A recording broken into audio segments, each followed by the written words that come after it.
and tame my monkey mind instead of attaching myself to everything outside of me and then suffering as a result of that.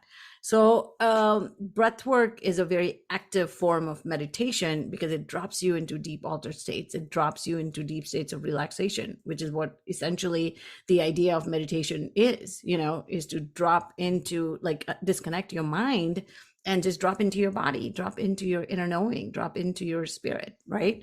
So if you do deep, like when we do longer than 7-minute journeys, some journeys last for 40 minutes, and they're deep meditative journeys where you literally drop into, with the power of your breath, you just drop in quicker than, because some people get so like, because one of the things that we do as a part of these practice, like deep meditative practice, we start with mindfulness first. We start with just notice everything. Notice the resistance. Notice where there's density in your body. Notice where there's heaviness. Notice where there's tingling. Notice where there's like all these sensations that we feel, but we're so in our heads and in our mind that we don't allow ourselves to explore, to be curious, to notice, to observe without any judgment attached to it, So it's just, you notice your mindful.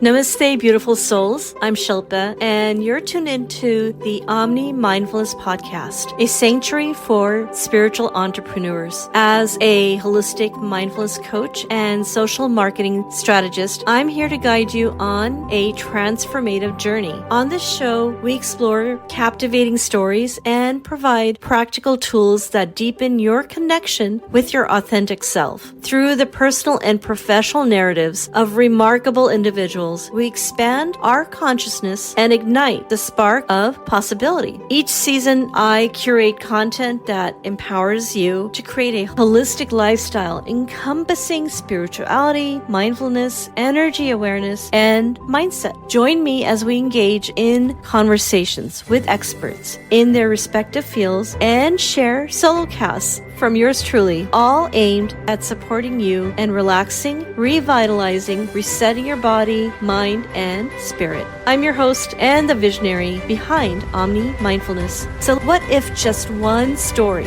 had the power to shift the trajectory of your life? What if you could become an instrument in helping others realize their true selves? And what if your soul's higher purpose lies in experiencing the joy of Omni Mindfulness? Remember, it's never too late to rewrite your story.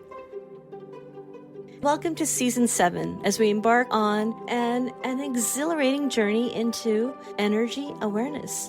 In July, we explore the driving forces that fuel the lives of my guests, uncovering their passion and purpose. In August, we delve into the profound connection between somatic movement and vitality. And finally, in September, we explore holistic awareness, where mind, body, and spirit unite for transformative experiences. Stay tuned for insightful conversations, expert guests, and tools to cultivate conscious energy awareness. So let's dive into the season of energy awareness together. And it is my honor to introduce you to my returning guest, Gunjani Patel. Gunjani is a transformation and holistic anxiety coach, licensed mental health therapist, a certified trauma-informed breathwork practitioner, and an award-winning speaker. She empowers high-achieving women leaders with high-functioning anxiety to navigate change and uncertainty with ease and confidence so that they can design a life and business they love, showing up every day. With a combined 15 years of experience as a licensed mental health therapist and a certified trauma-informed breathwork healer, Gunjani has helped thousands of her clients reset their nervous system using her Unleash and Embody Your Peace, Power, and Potential framework. Gunjani is the CEO and founder of Consciously Living and holds multiple certifications in trauma-informed and subconscious reprogramming modalities and specialties such as EMDR, hypnosis, neurolinguistic programming, EFT, Reiki healing, and a long list of other letters behind her name. Her mission is to impact millions of women leaders living with high functioning anxiety, stress, and dysregulated nervous system live a life of ease, confidence, and freedom by teaching them to tap into their body's wisdom. And without further ado, here is Gunjani.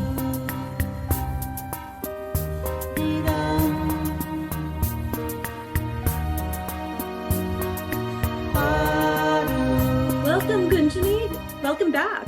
Oh, thank you so much for this honor. It's truly an opportunity to be on your platform. I love, love, love your work and just your mission and the vision for this podcast. So I absolutely, every single time, love being here. So thank you for this opportunity again. Absolutely. I mean, before we hit record, you and I were having such deep conversations, which in and of itself is a testimony to the power of bringing two people that are like-minded, and especially with your expertise. So I just love having you on my show. I like to always either just pray or set an intention for the podcast. So can we do that? I love doing that as well. And Yeah, I did. so let's do that.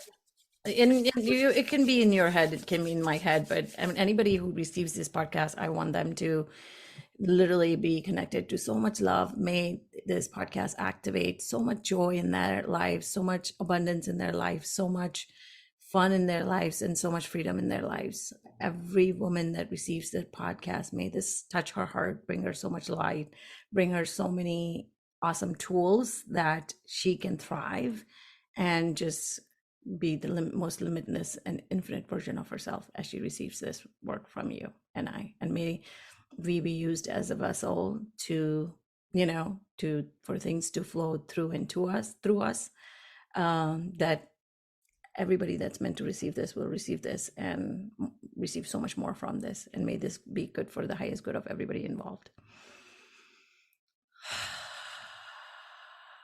This series is on energy awareness. And I think in the last couple of years, I've zeroed in on the power of breath work and a deeper understanding that I did not have, ironically, even though our breath is with us constantly. 100%. It's the thing that we come into this world with, and the thing that, we die. That's the last thing we take when we transition. So absolutely. Yes. Well, yeah, I feel like that connection with breath and energy is a concept that you have given me a new perspective on in the last few months. So maybe we start with just you sharing that modality, and then we can go deeper into a few other conversations on how to bring it into a daily situation. Absolutely.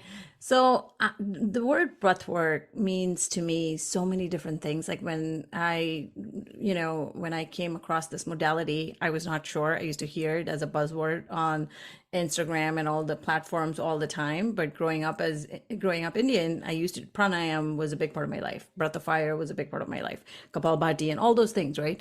But I was like, what is this breathwork that everybody talks about? And then I researched it, and now I am like a certified practitioner when it comes to breathwork.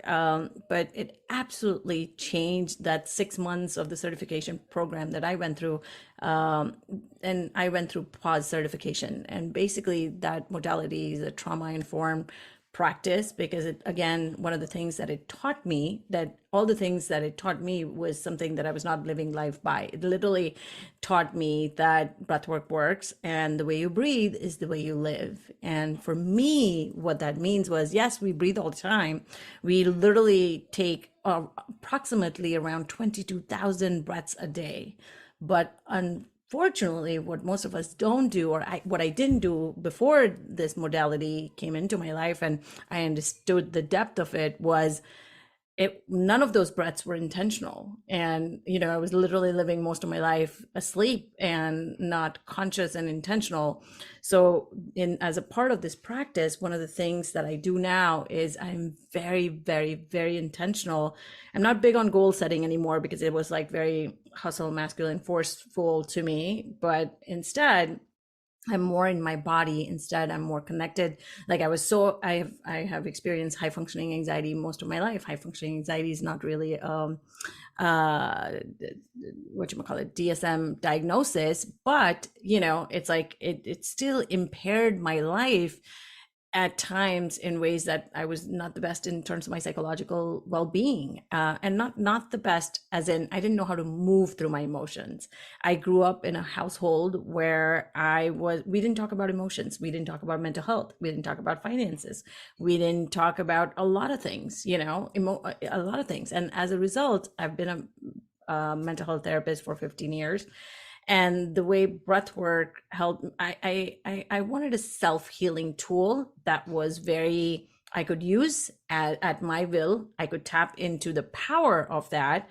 There is a whole thing that I can get into about breath work in terms of how it triggers your parasympathetic, your relaxation part of your body, your vagus nerve, your, all the things physiologically that it does. But if we're intentional and if we tap into it, there's also in the breathwork practice that I do and guide people through, there's also music and sound involved, because how healing is sound and music, and how it changes our frequency and our vibration. And so it's like it's the music and the sound component, it's the intention component, it's really triggering your body's ultimate relaxation as you're being guided through this journey, so you can tap into your subconscious and reprogram and rewire your nervous system, so that way you can achieve the results that you want outside, but inside you live in peace and harmony and tap into that sacred feminine power that we all have within us, and it just has absolutely changed my life, because I now live it intentionally. I now know that I can tap into my power. I now know that my emotions that live in my body and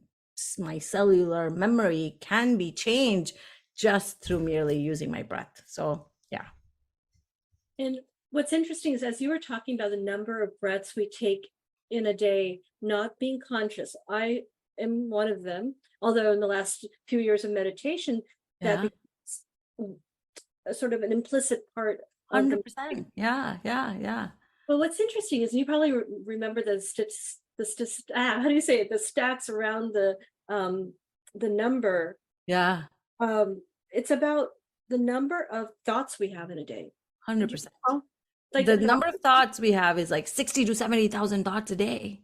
And one of the things that I've learned is through breath, I have learned that thoughts are a part of my, being human. It's about my mind. And I'm not my thoughts. I'm not my emotions. They come and they go. How do I observe them? How do I notice them? And how do I release them and bless them and release them with love, so that it doesn't become I don't make it mean anything about me. I was not always like this. My level of consciousness has really expanded through doing all this work. But I used to make my thoughts mean everything about me. And thus I lived in that rut and that cycle of fear, of despair, of shame, of that powerlessness, of that, disconnection. Who am I? And I'm not my thoughts. That's for sure. Absolutely. Just before I do my meditation, I have this mantra: I'm not these thoughts. 100%. I'm not this body. Yes. I'm not this mind. Yeah. I am the soul. Yeah. Now, see, the thoughts there are quite a few, like you just expressed, and there are quite a few breaths.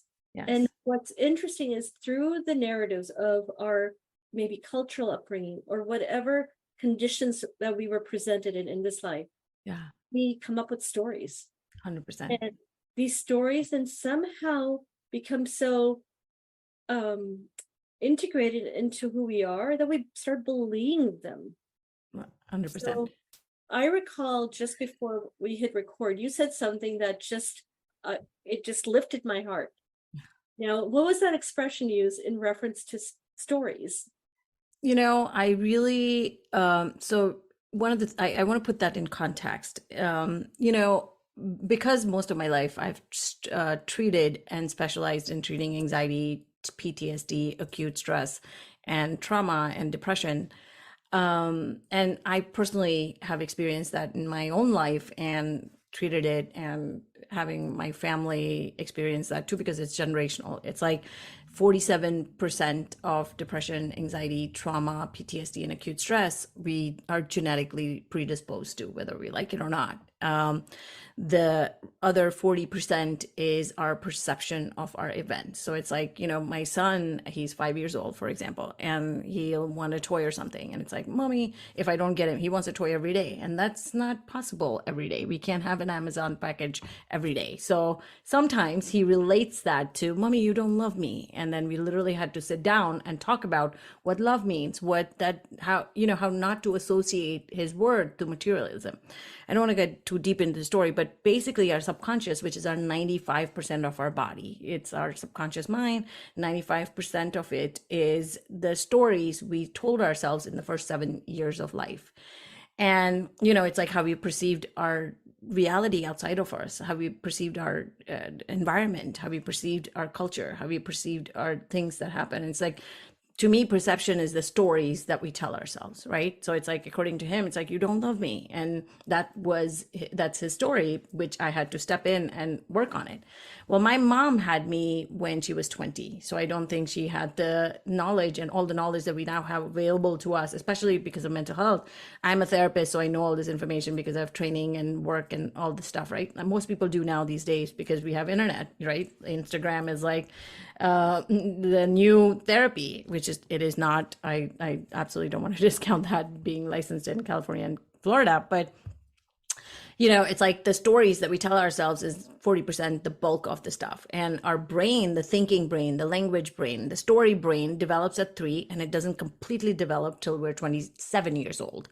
So it's the thinking, it's the decision making, it's the judgment, it's the part of our brain that is motor, that is language, that is moral reasoning, as in if, then, what, when, all of those things, right? It doesn't completely develop. So it's like in the early years of life, the stories that we tell ourselves, unfortunately, is what autopilots, and then around teenage years, major brain remodeling happens as well. So it's like the stories that we tell ourselves in the early years of life is the story that we, unfortunately, like 95% of the time during our day, unless we are conscious and intentional about what we're inputting, we continue to live by the emotions that we felt, that we stored in our system, because we weren't taught what to do with emotions. So most of us live in this space of repressing them, avoiding them, or suppressing them, like being in denial. And that energy we store in our cellular memory. We store, and it exhibits itself as, a lot of time muscle pains, like aching here, aching there, back pains, neck pains. A lot of time, that's what I used to treat in a lot of my clients through all this, because I'm trained in NLP, I'm trained in hypnosis, I'm trained in EMDR, all these deep EFT tapping, deep energetic modalities, because our body holds our truth, our bodies hold our stories, our bodies hold the emotions that followed the thought, so if we don't know or are aware where our stories, and when we work on ourselves, when we do all these deep healing energetic modalities, we are releasing all of those stories that are not serving us and stepping into the stories that are now meant for us. So it's like my long-winded answer to what you were asking, but when we were talking about certain things, I'm very now, through this process and through this practice, I live life very intentionally.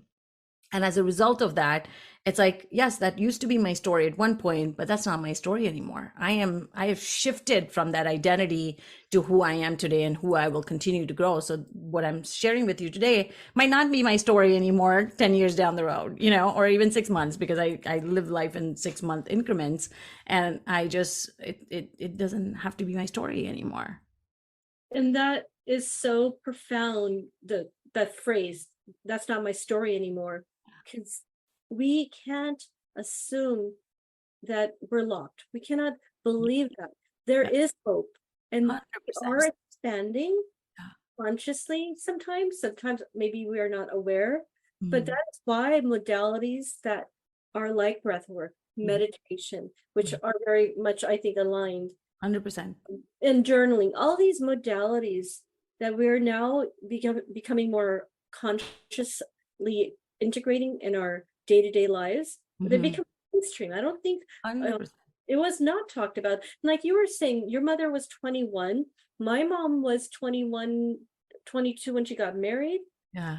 I think she was 23 when she had me. Yeah.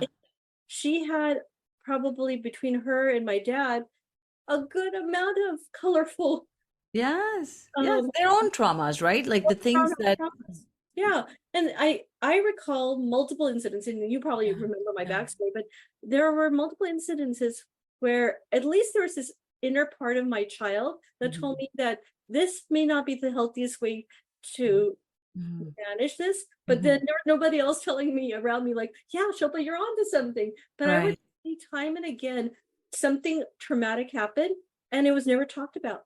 Right. And it's like again, even with trauma, there's like this big T trauma, which is, natural disaster or sexual abuse or death of a loved one or other like, major stuff like accidents and stuff like that, right? Like a surgery or terminal illness or something.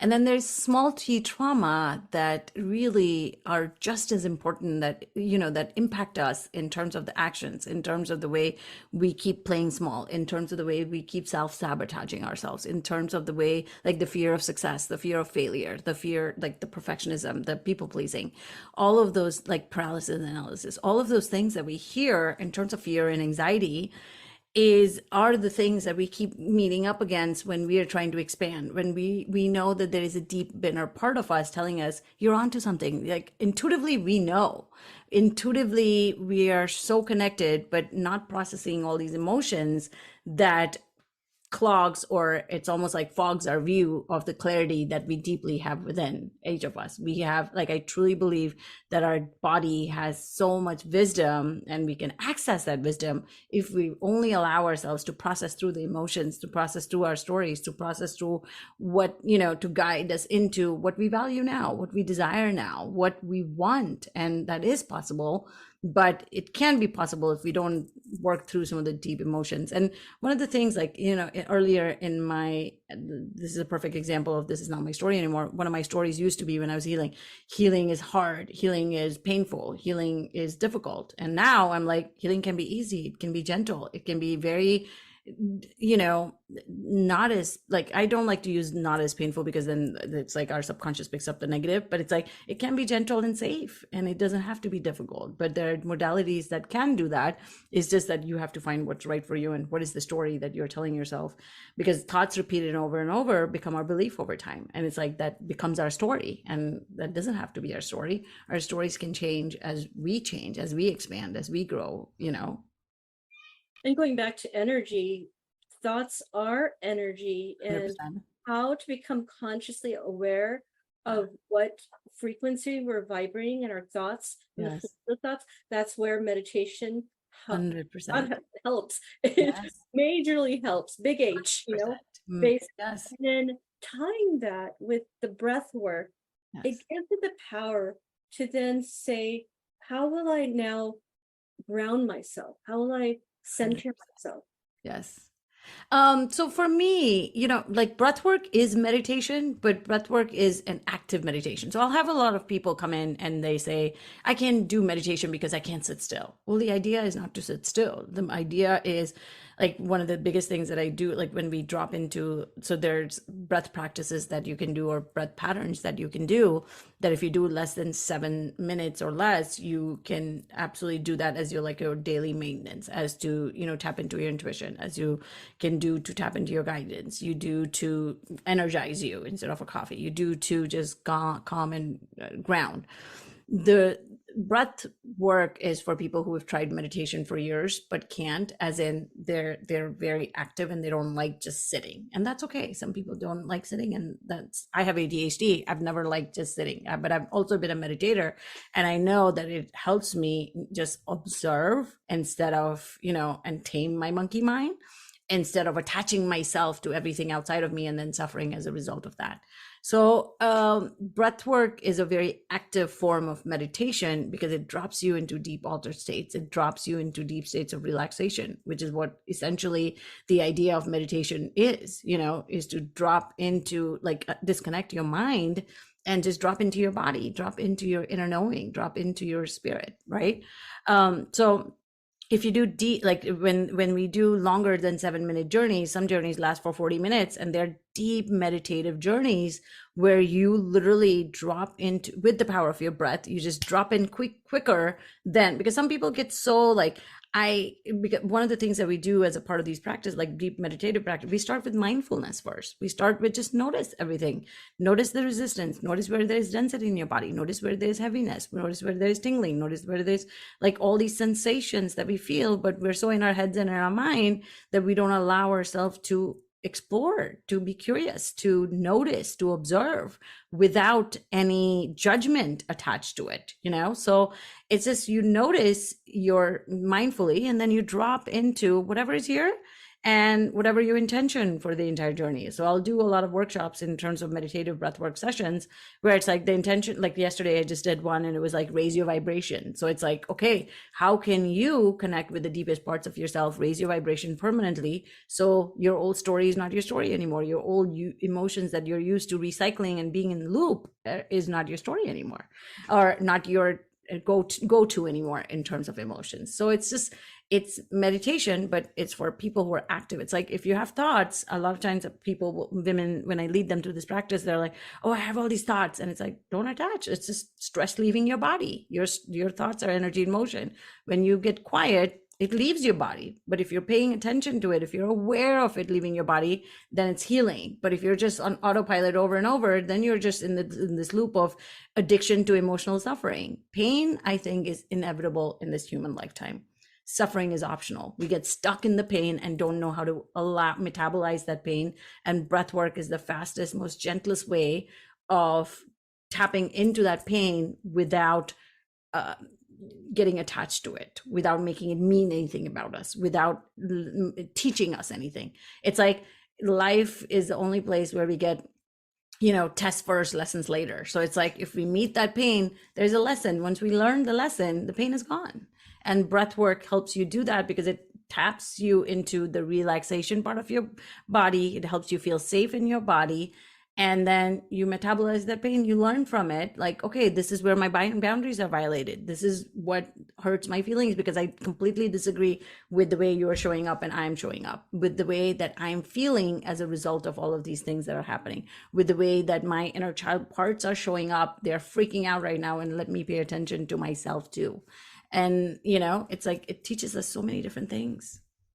And in Gunjani, before we hit record, I was sharing some incident and reflecting with you that we go through these expansion states continually. Yeah. And I feel like there's a new version of me evolving every few months. Right. And, and then we have some things we're still going to need to work through. So I mentioned some incident that occurred where I can stay with equanimity and calmness. Yeah. Yet this one particular individual in my life, when they arrive, I do not necessarily manage my energy effectively. Mm-hmm. And so rather than doing what could be considered a proactive modality of breath work, sometimes I go into reaction mode. And it sounds like with breath work, you learn to respond, but with some level of calmness. You've put your state of being in a state of calmness. So perhaps, let's say I was telling you that incident that had occurred. Right. How would you help, maybe in 3 minutes or less, walk us through, if someone was with you and you're like, okay, I understand the condition that it's triggering you. Yeah. Here's a micro breath work to work through it. So one of my ways of working through things, because again, it's like we're in this 3D human plane. So life is going to happen around us, right? And it's like for me, one of my highest intention is, may all beings be free, filled with joy, and filled with just love, right? Because where there's love, there is no lower vibrating emotions, where there's just simple unconditional acceptance for yourself. And that includes myself, right? May all beings, that includes me. And I have So one of the things as a part of this practice is, like I was mentioning earlier, I talk a lot about emotions because emotions are also energy in motion, energy in movement. But if it gets stuck in our body because we haven't let it go, we haven't allowed it to teach us anything, then it's like these days on social media, we use the word trigger as such a mainstream, but trigger is something that puts us in a hyper aroused state and lowers our vibration. So when we're triggered, we are in this vibration of fear. We're in our body. We're in this vibration of anger. We're in this, it's like anger is one of the most primary emotions we feel. But underneath anger is hurt, shame, disappointment, disagreement, disapproval, a lot of deep, dense, heavy emotions that are present that we have to allow ourselves to move through. Otherwise, we continue to repeat them and store them in our body. So the next time we're triggered, they're very available and we're just, however we react. Some people react by fighting. So it's like they just blow up. My trauma responses or stress responses are either anger or frustration or vocal, just getting it out there. So I've done a lot of vocal and throat chakra work. And I literally feel that if that emotion is present, don't waste your triggers, because what you're triggered by is a part of you that is not in wholeness. When we are in wholeness, that means we are unconditionally loving, we are unconditionally accepting, we are unconditionally, we have released the resentment and we've forgiven ourselves for going through that experience, right? So it's like, if you're noticing the same thing in a pattern, or if you're noticing yourself in a loop of the same emotion and the same behavior over and over, there are two things that I normally do for myself and I teach my clients. One is because it's like, if we're used to doing the same thing, like every thought is a neural connection in our brain, in our body, in our nervous system. Every emotion that we feel around that thought is a stronger, deeper, like it grooves it deeper. So the same thing we keep thinking over and over. Like if I keep thinking that, like if you know that you're wronged or somebody is wronged and it brings up stuff in you, that's your brain going to remember that this is important for survival. So don't forget it, so it's like a deeper groove that we form from. So if we're used to same patterns over, that's why they say like 95% of our subconscious rules our life, because we're used to the same things, unless we do pattern disrupt and figure out how are we next time going to, that's why practices like meditations and breath work and all that helps, because it helps us figure out how are we going to react differently the next time. But that has to be present in our body first. That practice has to be done in our body in this moment first. Otherwise, when you need it, you're in fight or flight. By then when you are in that fight or flight response or freeze response, some people just freeze and don't say anything and hold it in. And then they feel so resentment towards themselves for not being able to stand up and set boundaries. You set boundaries towards people and people don't hear you. There's inner child parts of you that are fragmented, that are not into wholeness, that wants to be seen, heard, and validated. So you have to do that work. The person that you expect that from, sometimes they are not available for it. They don't have that level of psychological and emotional flexibility. But if you are in that growth mindset and you have that, then you have to treat your inner child the way you want to be seen. So I either prescribe meditation towards that, or sitting with that child part, like literally just sitting there and breathing in and just like closing your mouth and just hissing, do hiss breath. So we call it snake breath. So you're literally, and just, you have to, so there's a psychologist, his name is Dr. Peter Levine, and he does a lot of somatic experiencing work. And it's like, his theory is, and I truly believe this to be true, because it's like, in terms of the animal world, right? Like if the gazelle is being chased by the tiger or cheetah, and if they outrun that and don't get chased, then after a certain point it'll go around, run around, and then expend that adrenaline or that energy that was built in as a result of that fight or flight mode, and then it's fine, it does its thing. Same thing, ducks do the same thing. It's like if they're in that stress, and then if they escape, then they go and flap their wings and release that energy. So it's like, we have to release the emotionality that came up as a result of us being triggered. If we don't release it, it gets stored in our body, and it's very available. Like for me, I went through that phase of my life with my son when he used to have temper tantrum moments, and he was 2, but I used to get so triggered for whatever reason after we used to go into this power struggle back and forth. And I was like, something has to change. That's when breath work really helped me. And that's when I found this modality, because I was like, I'm about to traumatize this kid so much by just reacting so much, instead of me responding to my emotions, taking care of my needs, taking care of my inner children, doing these practices that somatically help me release this anger, resentment, frustration, disappointment, whatever I'm feeling with my breath. So that, like, there used to be times where I used to be so, I literally had to reset my nervous system so much.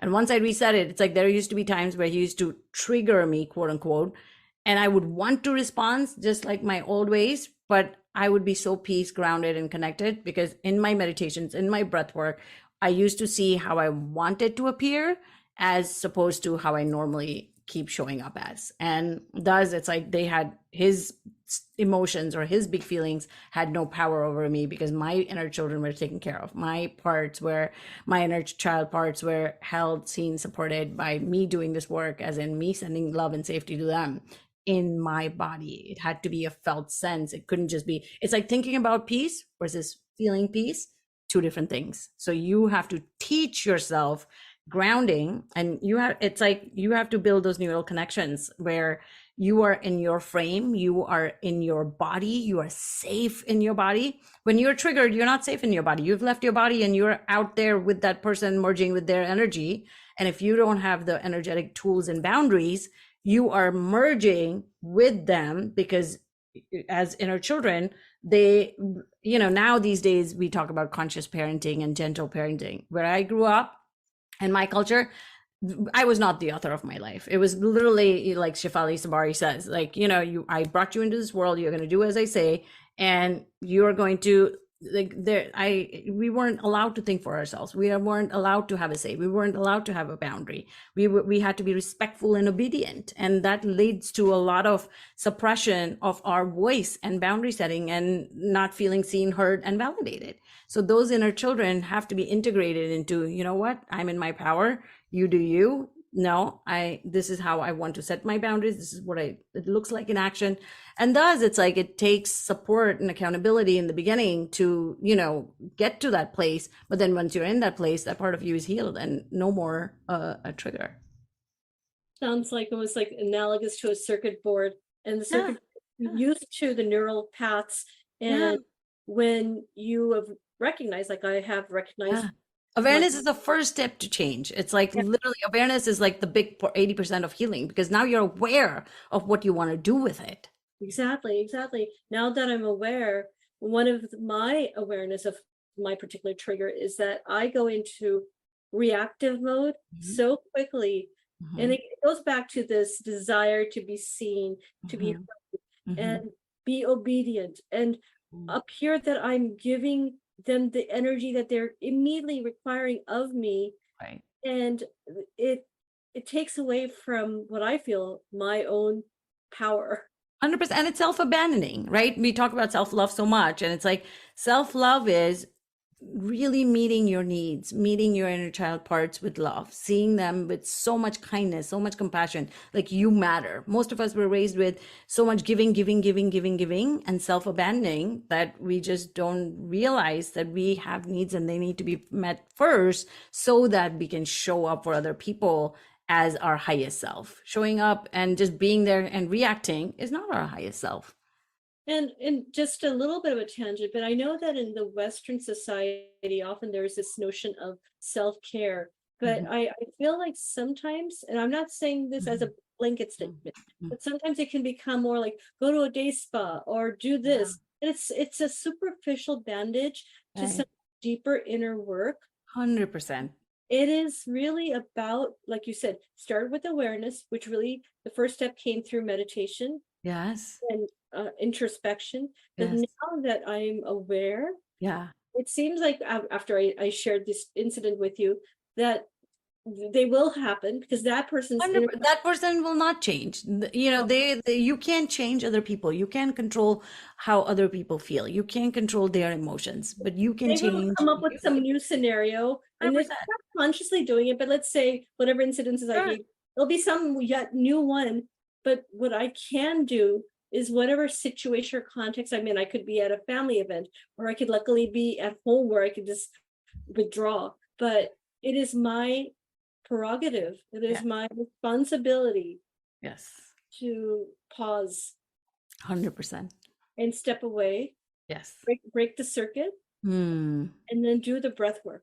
100%, because that's when you literally metabolize it so fast, because otherwise when and you can do it again, because it's like when I'm in these meditative states, right? Like now I'm in this place of my life where being is like, I've always been as a high functioning, high achieving person, next thing, doing, and it's like that came from a place of fear and forceful and hustle, and instead of just allowing life to happen through me, allowing and being, like I meditate 3 times a day. And again, meditation for me, my morning meditations normally are longer and my night meditations are longer, and I just drift off to sleep with that. But my afternoon ones are literally 15 minutes. I spend time for me. I also take like every 2 to 3 hours day breaks to just breathe, pause, and release the stress that I've caused my body in the past 2 3 hours, and move and allow nature, or just do qigong, like whatever, go water my plants, go for a quick walk, play with my son, like being really present. And we can't do that if we're just in our minds all the time.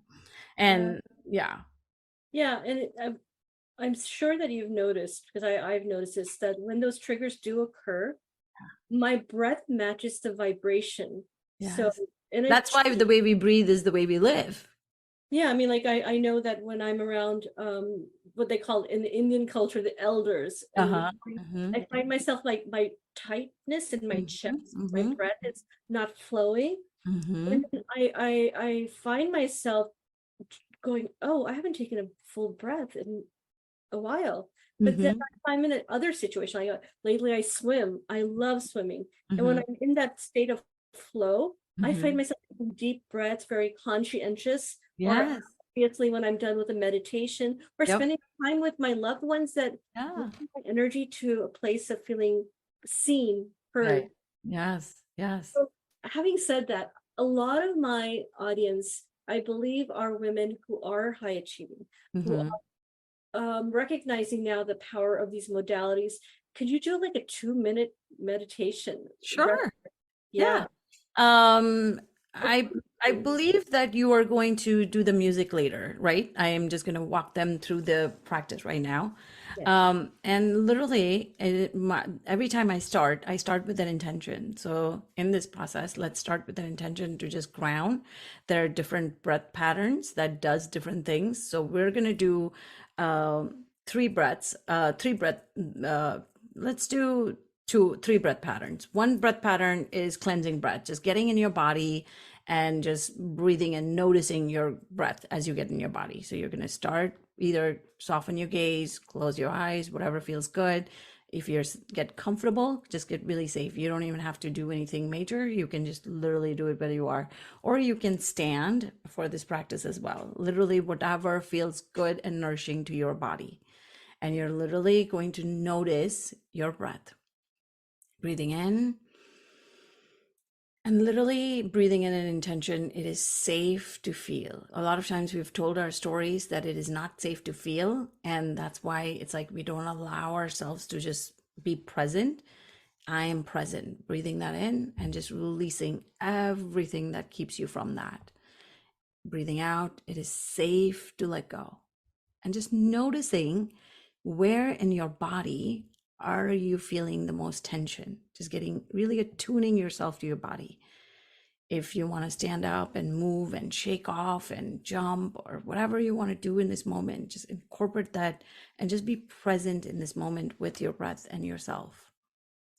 Breathing in, bringing your attention and awareness to your forehead.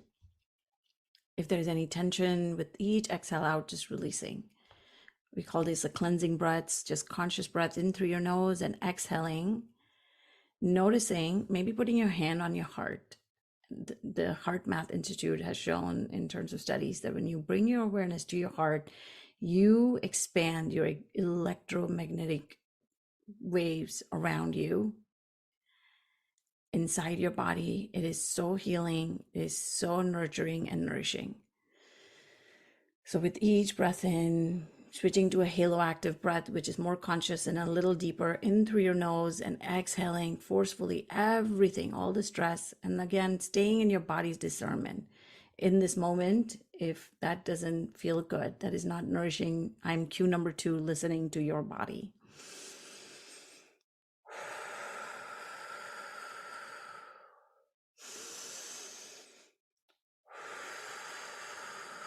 Letting your body and your breath determine the cadence, the speed, the pace of your breath. And noticing this beautiful blue energy ball in your heart space, just getting faster and faster. And with each count in, 5, 4, even going faster and feeling more relaxing, more grounding, releasing all that energy through your feet. 3, 2, 1, and feeling the most relaxed for your entire day, and just breathing all that air out.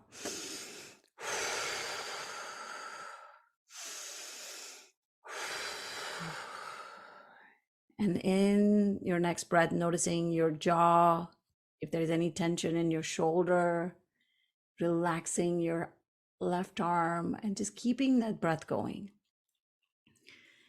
Relaxing your right arm. In your next breath, we're going to do a big breath in all the way, noticing your lower chakras like your spine, your abdomen, and your solar in your abdomen, and just holding your breath there. Noticing anything that is extra dense in your body, that is heavier, holding your breath there, and just allowing yourself to release and relax when your body says so. Going back to the halo active in through your nose. I am guided. I am supported. I am grounded. And releasing everything else through your feet, noticing your glutes, any tension there, this beautiful energy in your left leg and your right leg, and just noticing and becoming aware and present without any judgment.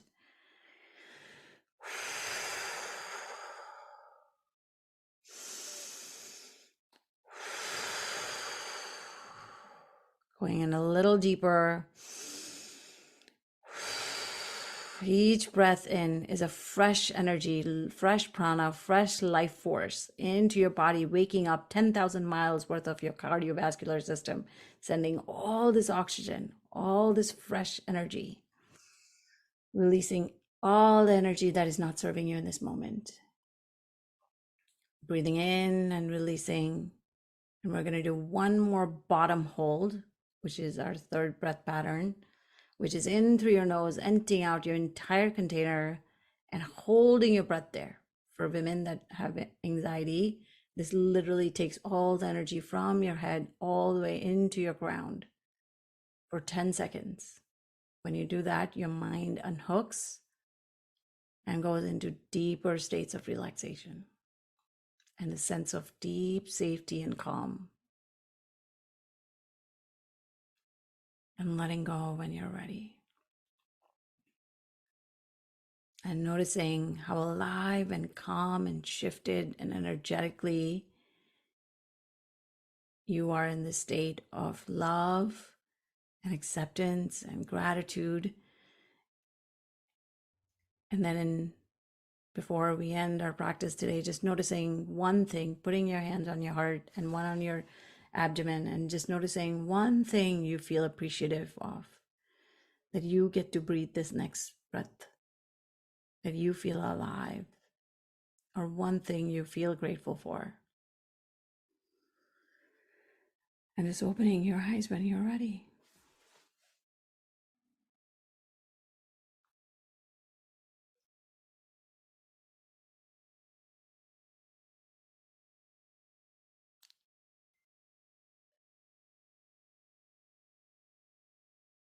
How quickly you can shift your vibrational state with the power of your breath.